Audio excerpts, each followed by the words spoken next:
शादी के पहले काउंसलिंग क्यों ज़रूरी होती है? बहुत ज़रूरी होती है शादी के पहले काउंसलिंग। देखिए हमारे टाइम में ऐसे था कि हमारे अंदर डर था, निभाना ही है। अभी वो डर चला गया है। सोशल मीडिया ने इतनी चीज़ें ख़राब करके रखी है, लोगों को ऐसा लगता है कि हमारे पास बहुत ऑप्शंस है, लेकिन ऑप्शन किसी के पास नहीं है। वो बहुत बाद में रियलाइज़ होता है। लेकिन कुछ चीज़ें ऐसी है जो आप शादी के पहले अगर समझ लेंगे ना, तो आपके लिए रिश्ते निभाना बहुत ईजी हो जाता है। इसलिए शायद प्री मैरिटल कोचिंग बना है। प्री मैरिटल कोचिंग बहुत इंपॉर्टेंट है, क्योंकि देखिए जैसे नया नया अफेयर होता है, 6 महीने में 8 महीने में लोगों को ऐसा लगता है कि सारी चीज़ें गुडी गुडी लगती हैं। उन्हें लगता है कि यार अभी तो किसी चीज़ की ज़रूरत ही नहीं है, लेकिन कुछ टाइम के बाद उन्हें ज़रूरत पड़ती है। कुछ लोग श्योर भी नहीं होते हैं, कुछ लोगों को ज़बरदस्ती शादी करनी होती है। मैंने एक वीडियो बनाया था बहुत अच्छा, जिसमें मैंने ये कहा था कि ज़रूरी नहीं कि एक एज हो गई उसके बाद शादी करनी है। हर बच्चों को, मतलब पेरेंट्स को, हर बच्चों को ये पूछना है कि क्या वो शादी करने के लिए फिजिकली, फाइनेंशियली और इमोशनली रेडी है या नहीं। पेरेंट्स नहीं पूछते, उन्हें लगता है कि बच्चे रेडी हो गए हैं तो वो हर तरह से रेडी होंगे। एक्चुअली बच्चों को भी ये समझना बहुत ज़रूरी है कि हम लोग पूरी तरह से रेडी है या नहीं। शादी के बाद बहुत सारे प्रॉब्लम्स होते हैं आपके।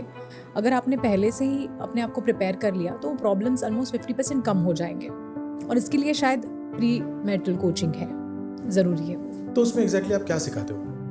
उसमें देखिए सबसे इम्पॉर्टेंट चीज़ तो हम लोग पहले PIP के बारे में बात करते हैं। PIP? हाँ, PIP का मतलब है प्री इंस्टॉल साइकोलॉजी। ओके। तो हम सबके अंदर 6 साइकोलॉजीज है इनबिल्ट। उसमें से कोई भी 2 या 3 साइकोलॉजी ऐसी है जो बहुत डोमिनेंट होती है। जैसे फॉर एग्जाम्पल आपकी PIP है लव एंड कनेक्शन और आपकी है ग्रोथ। तो आप क्या करोगे? आपको फैमिली चाहिए, आपको फैमिली के साथ रहना है, आपको अच्छा टाइम स्पेंड करना है, आप वही करोगे। और ये है आप ग्रोथ है तो आपको ग्रो करना है लाइफ में, आपको कमाना है, पैसे कमाने हैं फैमिली के लिए। आप ज़्यादा काम करोगे, आप शायद संडे को भी काम करोगे, वाइफ बोर हो जाएगी।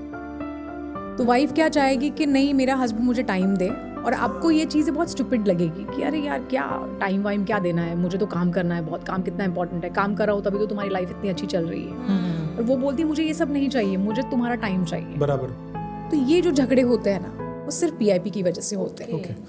अगर 2 जन में एक कॉमन PIP है कि दोनों अगर लव एंड कनेक्शन वाले हैं, तो उनके लिए रिश्ता निभाना बहुत ईजी हो जाता है। अभी जैसे लोग क्या करते हैं, कुंडलियां मिलाते हैं। शादी के पहले होता है। हाँ, 36 गुण।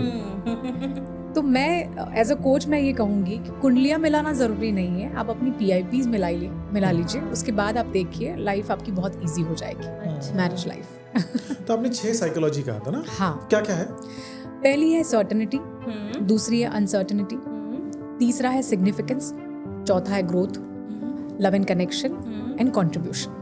ओके। ये 6 PIPs हैं जो हम सब में होती है। ओके। कोई भी 2 या 3 जो हमें बहुत डोमिनेट करती है। आपने कितने ऐसे रिश्ते देखे होंगे जिसमें वाइफ पूरी जिंदगी निकाल देती है हस्बैंड को चेंज करने में, हस्बैंड चेंज ही नहीं हो पाता क्योंकि वो उनकी PIP में ही नहीं है। इसलिए PIPs चेक करना बहुत जरूरी है। अरेंज मैरिज कर रहे हैं, कौन से ऐसे फैक्टर्स चेक करने चाहिए कि जो कंपैटिबिलिटी आगे जाके फ्यूचर में रिलेशनशिप स्ट्रांग होते रहे? देखिए पहले तो आप दोनों के कॉमन इंटरेस्ट क्या है वो पहले चेक करना चाहिए। आप दोनों के बीच में कम्युनिकेशन कितना अच्छा हो रहा है ये आपको देखना चाहिए।